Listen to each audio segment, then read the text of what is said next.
In the headlines, Army dismisses 2 soldiers over murder of Yobe cleric. Bandits abduct 6 people at Sabonlai village in Katsina State. Relief as Central Bank of Nigeria releases $265 million trapped funds to foreign airlines. Away from Nigeria, clashes between rival armed groups erupt in Libyan capital. Hello and welcome to Trust News Update. I am Ayuba Ilya. Thank you for joining.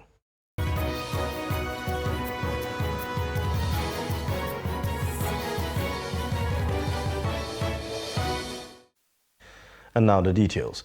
The Nigerian army has dismissed 2 soldiers over the murder of an Islamic cleric, Sheikh Goni Aisami Gashua, in Yobe State. The dismissed soldiers include Lance Corporal John Gabriel and Lance Corporal Adamu Gideon. The acting commander, officer in charge of the 241 Reiki Battalion, Nguru, Yobe State, Lieutenant Colonel Ibrahim Osabo, told journalists that a joint board of inquiry set up in collaboration with the police had found them guilty.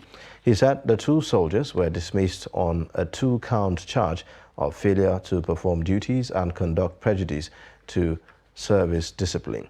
Lieutenant Colonel Osabo added that the dismissed soldiers will be handed over to the police in Damaturu for prosecution in the court of law.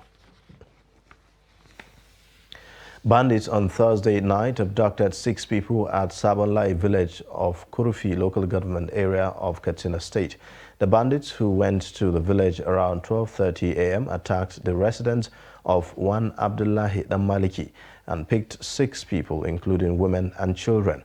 Abdullahi Amadi, who met some of the victims' family members, reports on the security situation in Katsina State. Sabonlai village is just a kilometer away from Kurufi town, the headquarters of Kurufi local government, and 41 kilometers away from Katsina on Katsina Dutsemwa Road. Kurufi is one of the local governments battling with terrorists in Katsina State. The bandits fired several gunshots to secure residents and passers-by before gaining entrance into the house. In a very terrible situation. People here are in apprehension, fear of uncertainty.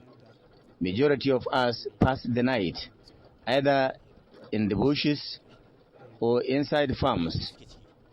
But there is a very serious problem. We are in trouble. Many in Sabonlai and Kurufi, especially women and children, have fled to safer communities in Katsina, Kano, and Bauchi.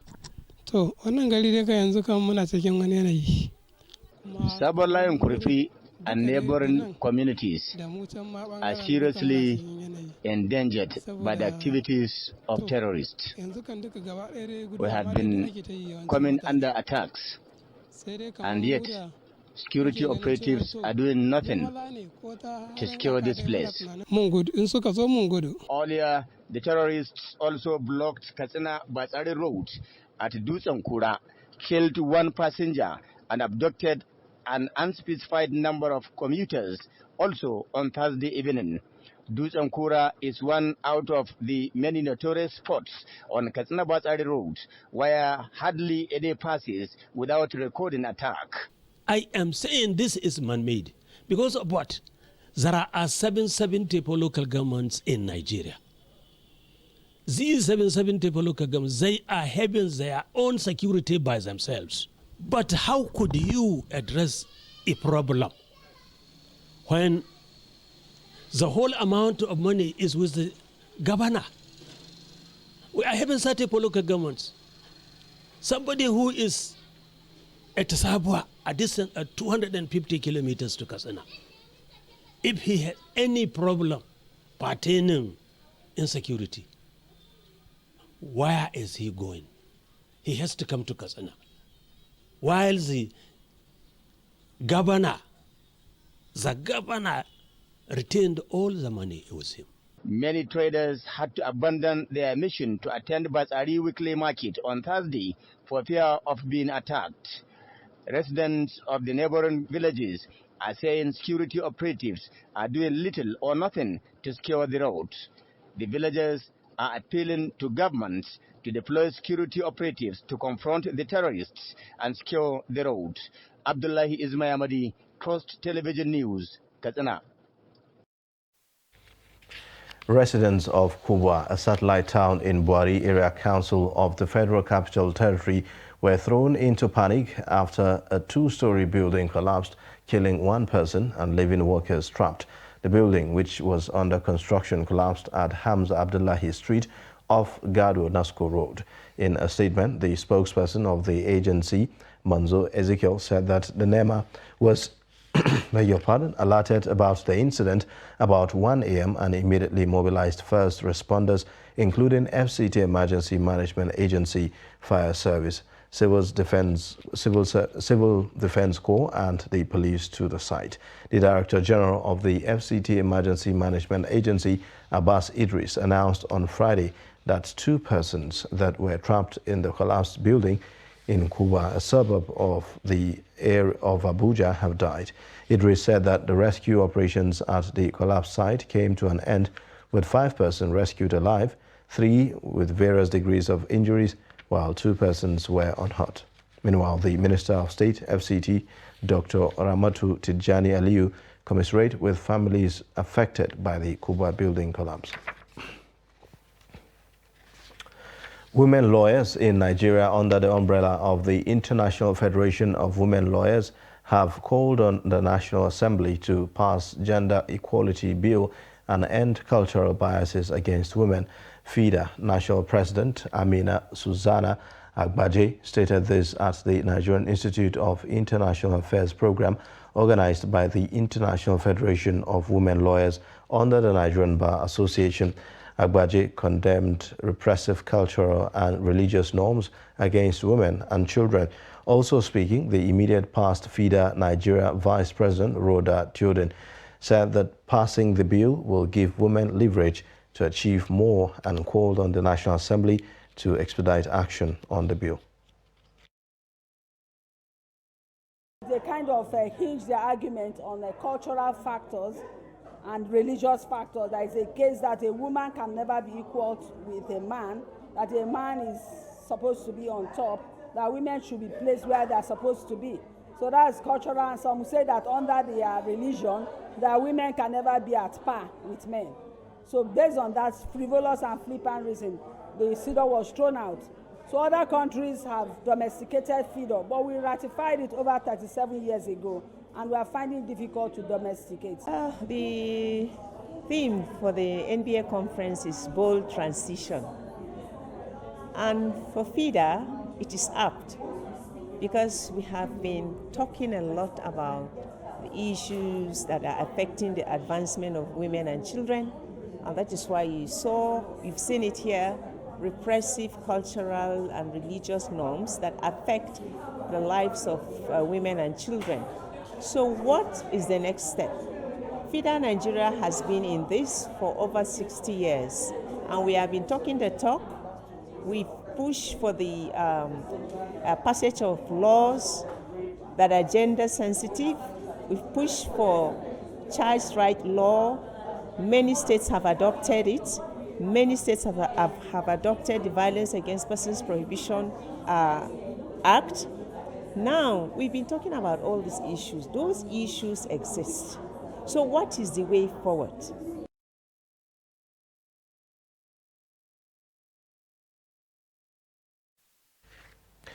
The federal government of Nigeria has expressed determination that in no distant time, the limited areas of border disagreement between Nigeria and Cameroon will be resolved amicably. The leader of the Nigerian delegation and Attorney General of the Federation and Minister of Justice, Abubakar Malami, SAN, made this known at the 34th session of the Cameroon-Nigeria Mixed Commission held between 25th and 26th of August 2022 in Abuja. A statement from the Special Assistant on Media and Public Relations Office of the Attorney General of the Federation and Minister of Justice, Omar Jibrilu Gwandu Malami, said both countries at the session showed commitment to work closely with parties to identify and encourage the implementation of trans-border infrastructural project to enhance the economic cooperation and the integration of the two countries and the West African region.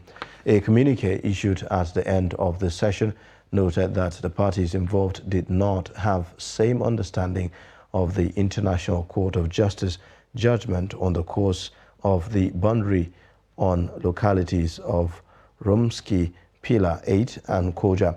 The mixed commission agreed to table discussion on the matter to the ICJ for clarification of its decision.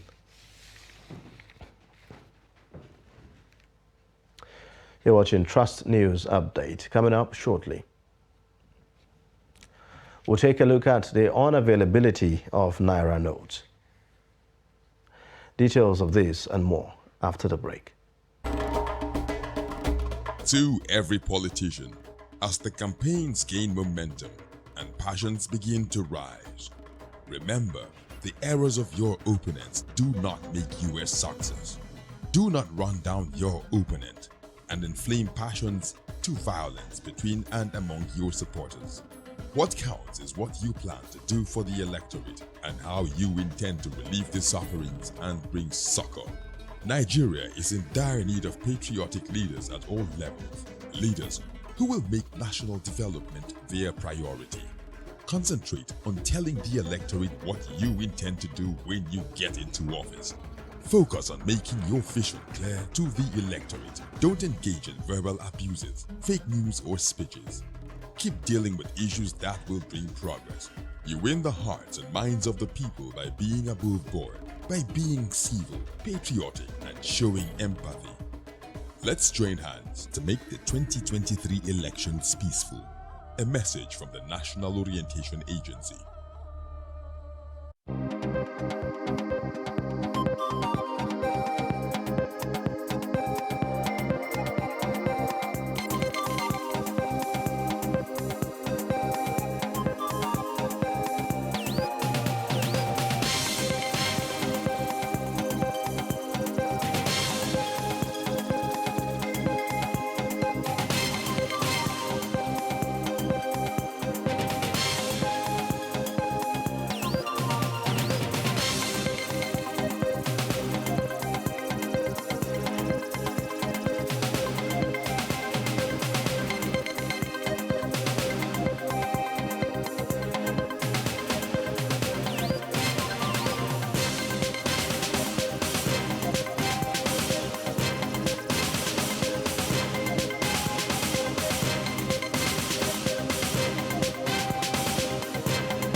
Thanks for staying. You're watching the news update on Trust Television. Here is a reminder of our top stories. Army dismisses 2 soldiers over murder of Yobe cleric. Bandit abduct 6 at Sabonlai village in Katsina. To other news, the importance of immunization to eradicate vaccine-preventable diseases have across every part of the country in order to achieve herd immunity among eligible population has again been reiterated. This was addressed by the Federal Ministry of Health through the National Primary Healthcare Development Agency at the Immunization Performance Assessment and Recognition as part of activities to wrap up the African Vaccination Week. Trust TV's Aisha Salihu reports. In recognition and promotion of current vaccination efforts in the country to boost morale and improve performance while creating awareness of the value of vaccines and immunization and highlighting the actions required to counter vaccine preventable diseases, the Federal Ministry of Health, through the National Primary Healthcare Development Agency, awards outstanding state on improved immunization performances. Today, we're going to be recognizing 15 states out of 36 plus 1 states that could have been chosen. Personally, we're invested in getting local government chairmen, traditional and religious leaders to mobilize people towards taking vaccinations against COVID-19, but also childhood immunizations. I want to call on those who will be receiving awards today to see it as an appreciation for a job well done, and also as motivation for greater performance. As it is said, the reward for hard work is more work. Okay, Nasarawa State and Kano State ranked the highest from the indicators out of the 15 other states of the 6 geopolitical zones selected in the categories of coverage in routine immunization, COVID-19 vaccination, among others. Imagine the number of children that were infected during that problem period. We assure you, we'll continue using technology in order to enhance routine immunization and also fight COVID-19, working with development partners. They say in the whole of Nigeria, we only had about 3 centers that could even test COVID-19. Today, even in Nasarawa State, you have over 5 centers that could test COVID-19. In his remarks, the Minister of Health, Ehanire Osage, says in spite of the tremendous success Nigeria has achieved in immunization and vaccination over the years, every stakeholder must continue to put in more work. With the integration of other PHC services into the COVID-19 vaccination, it's clear that our task is not limited to eradicating COVID-19 only, but also all other vaccine preventable diseases.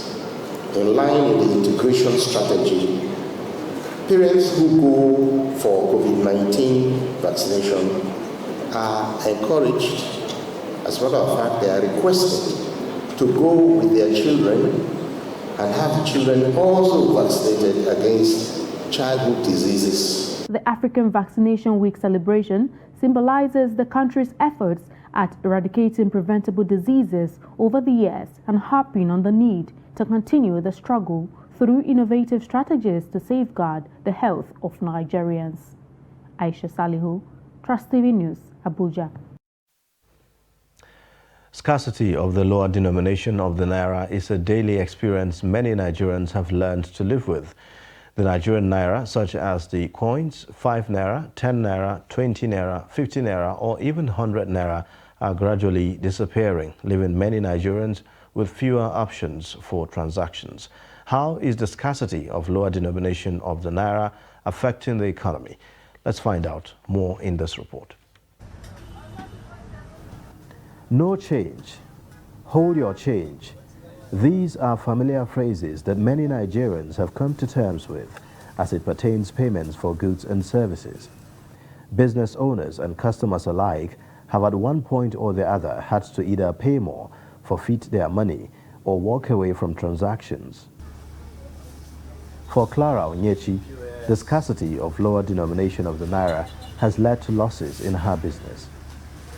Affect because sometimes we have to let some people go with our 100 Naira, 50 Naira, you understand, saying that maybe when they come next time, they bring it for us, you understand. Some of them you might not see them again, and some of them you might get to forget, or when they come back, when you ask, it become like something like an embarrassing them or something like so, all those things. In 2007, The Central Bank of Nigeria, under the then Governor Sanusi Lamido, reissued and rebranded the Nigerian naira of all denominations, hoping to revive the economy. Some Nigerians rejected the coins, partly due to the high prices of goods, as one hardly finds the use for the coins. It appears the same is happening with the lower denomination of the naira notes. If there is no change, definitely I will collect the 1,000 naira, get something else, and give him the balance, or I will leave that in that I want to buy. In rare occasions, point-of-sale operators, POS, who are now dominant players in dispensing cash, could have few notes of lower denomination, but they depend on the ATMs.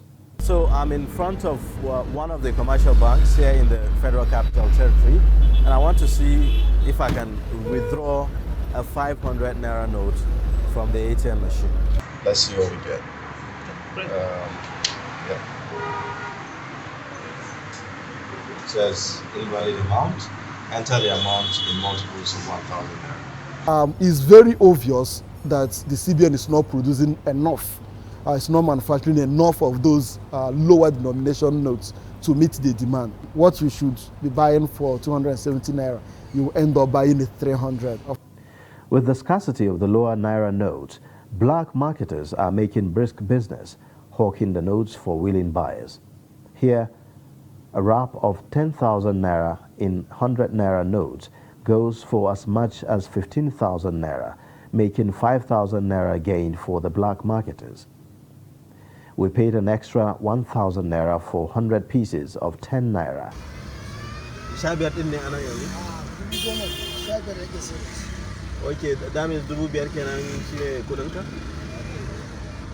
Although hawking the naira is a punishable offense under the CBN Act, places like this are found in many parts of the country.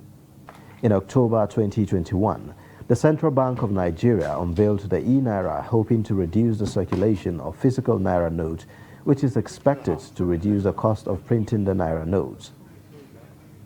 But with more than half of Nigeria's population financially excluded from the formal sector, the scarcity of the lower denomination of the naira will continue to add burden on the expenses of Nigerians.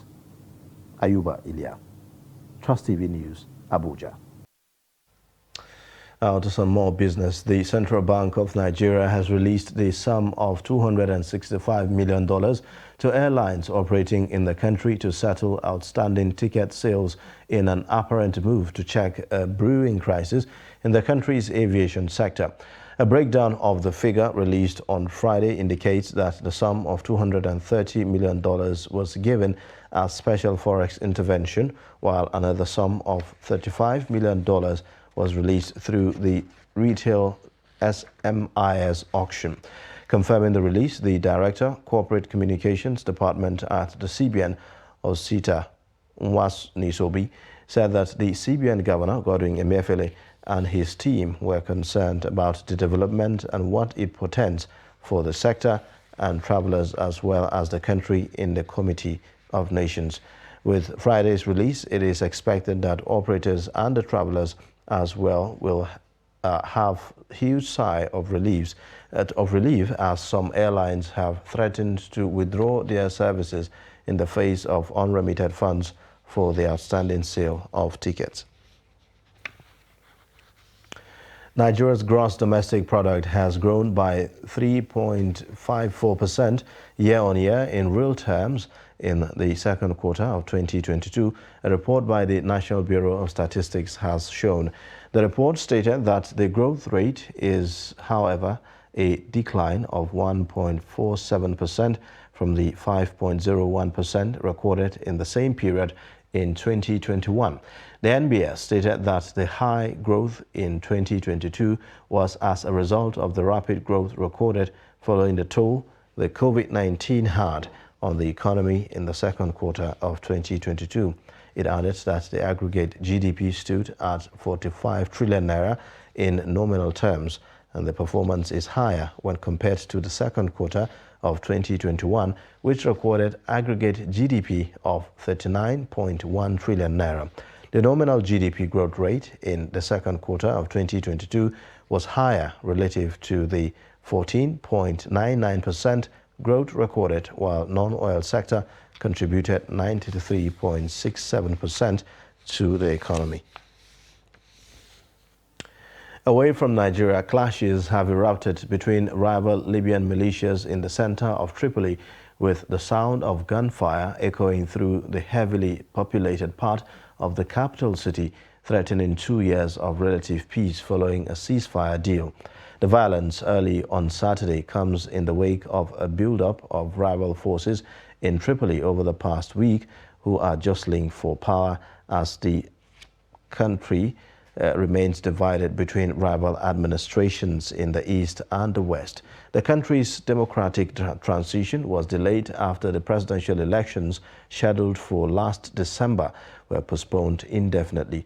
Tensions have risen after Fatih Bashaga, backed by the East-based parliament, was sworn in as Prime Minister in February, amid calls for Prime Minister Abdul Hamid Dbeibah, the head of the transitional government based in Tripoli, to cede power. And in sports news, Nigeria's Tobi Amusan on Friday finished second in the women's 100 meters hurdles at the Atletissima Diamond League meeting in Lucerne, Switzerland. The world champion and world record holder was beaten to the first spot by Puerto Rico's Jasmine Camacho Queen, who ran a meet record of 12.34 seconds. Amusan had to settle for silver with a time of 12.45 seconds, while United States' Tia Jones finished third with a personal best of 12.47 seconds. The hurdles marked Amusan's return to the track after she broke the world record in July by clocking 12.12 seconds in the semi-final of the World Championships in Eugene, Oregon, before further extending the record when she won the final in 12.06 seconds. And that's a wrap on Trust News Update. Watch more via all our social media platforms. Don't forget you can watch us live on YouTube as well. My name is Ayuba Ilya. Thank you for watching. Bye for now.